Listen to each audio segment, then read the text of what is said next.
continuar a mesma coisa. Página 8, estão falando sobre o Império de Babel. Após o dilúvio, o líder de Babel foi Nimrod. Note que a Bíblia diz que ele era poderoso caçador diante da face do Senhor. Assim Satanás começou sua luta para unir os povos. Assim seria mais fácil misturar a descendência santa. Porém, mais uma vez, seu plano falhou. Deus confundiu os homens daquela rebelião e eles não conseguiram levar em frente o intento de Satanás. Então, esse projeto que significa Bab é porta, né? Porta a Deus, tá ok?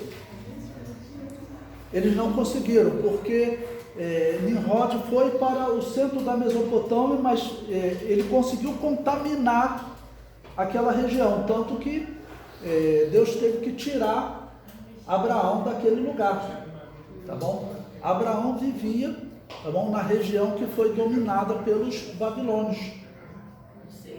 E segundo a história, a Bíblia não conta isso, mas segundo a história, inclusive o pai de Abraão, ele já tinha sido contaminado. Segundo a história judaica, o pai de Abraão vivia de fazer pequenos deuses, né? Pequenos objetos de divindade, imagens, e vender aquelas imagens. Então, Abraão, por isso Deus falou até para ele sair do meio daquele povo, né? Então, tirou ele da Mesopotâmia e levou ele para Canaã.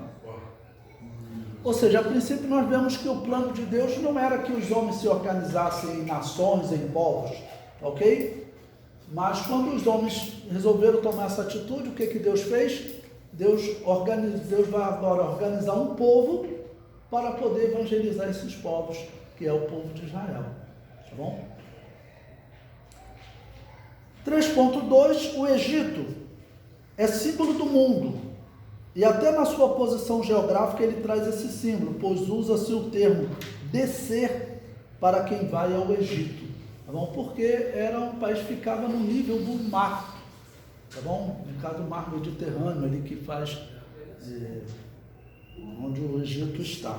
Ok? Então, o fato de descer foi usado simbolicamente. Quem sai da presença de Deus, ele sai de um local alto, né, espiritual, de comunhão com Deus, e ele desce, tá bom? Se afasta da presença de Deus.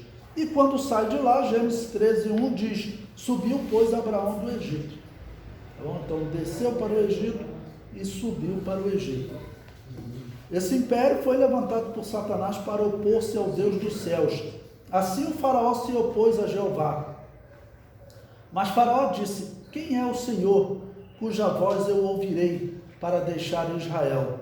Não conheço o Senhor, nem tampouco deixarei ir Israel. Lembrando que a palavra Senhor, quando está escrita toda em maiúsculo, significa que lá no hebraico está o nome de Deus, poderia ser traduzido como eu sou, e a pronúncia mais próxima, mais aceita, seria Yahvé, ou como alguns pronunciam, Jeová, né? Os magos também se oporam, então eu coloquei o texto aí de Êxodo 7:10, ok? Então vai ter diversas ações se opondo ao plano de Deus, e a tentativa era escravizar os israelitas, tá ok? E misturá-los. Até os dias de hoje, irmãos, agora na Segunda Guerra Mundial, o plano do mundo era que os judeus eles esquecessem aquela identidade judaica. Até um judeu chamado Albert Einstein, ele defendeu que os judeus deveriam esquecer a identidade deles e se deixar assimilar pelos povos americanos, alemães, onde eles estivessem, onde eles estivessem, eles deveriam deixar se assimilar.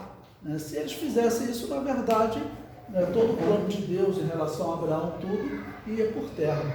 E vocês vejam que tem que ter sido uma operação divina, que só nesses dias agora o povo viveu desde o ano 135, quando os romanos expulsaram eles da terra, até 1948, o povo não deixou de existir. Pega 135, professor?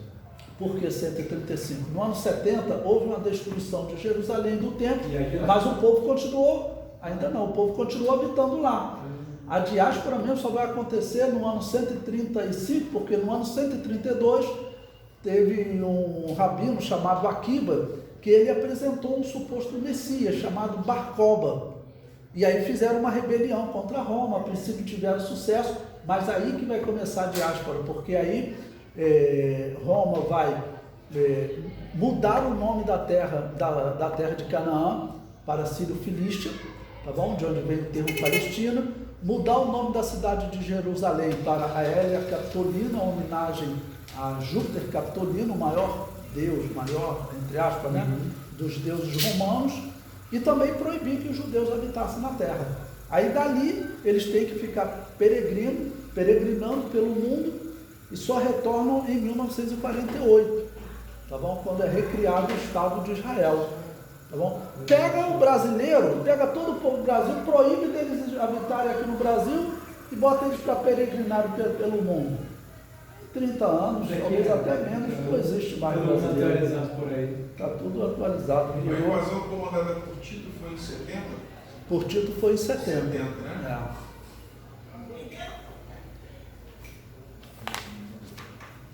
Capítulo 3, depois do Egito, surgiram os assírios, tá bom? Foi um dos impérios mais perversos da história. O seu rei disse que Deus não livraria Jerusalém. Quando eles cercam a cidade de Jerusalém, nos dias do rei Ezequias, essa palavra aqui é muito significativa, olha. Assim falareis a Ezequias, rei de Judá, dizendo: não te engane o teu Deus, em quem confias, dizendo: Jerusalém não será entregue na mão do rei da Síria. Então ele desafiou mesmo, acreditando: olha, vocês não têm como se livrar. E ele chega a dizer: olha, o Deus das outras nações não nos livrou. E quando ele fala assim, o Deus das outras nações, ele incluía uma parte do povo de Israel, porque ele já tinha destruído 10 tribos. Só restavam 2, Judá e Benjamim. Ele falou: não é o mesmo Deus? Se não conseguiu proteger aquelas 10 tribos, não vai proteger vocês também. A diferença é que as outras 10 tribos, elas tinham se tornado idólatras, tá bom? Tinham se rebelado, já não serviam mais a casa de Davi, e quando se rebelaram, se dividiram, estabeleceram logo idolatria, 2 bezerros de ouro, um no norte e outro no sul, tá bom? E aí se corromperam tal que Deus não os protegeu, tá bom? Eles foram destruídos, levados cativos, porque eles escolheram desobedecer a Deus, e não porque Deus os predestinou, né? Como dizem aqueles. Mas eles receberam a resposta de Deus, porque Deus disse: eu ampararei esta cidade para livrar por amor de mim e por amor do meu servo Davi. Ok? E sucedeu, pois, que naquela mesma noite saiu o anjo do Senhor e feriu no arraial dos assírios a 185.000 deles.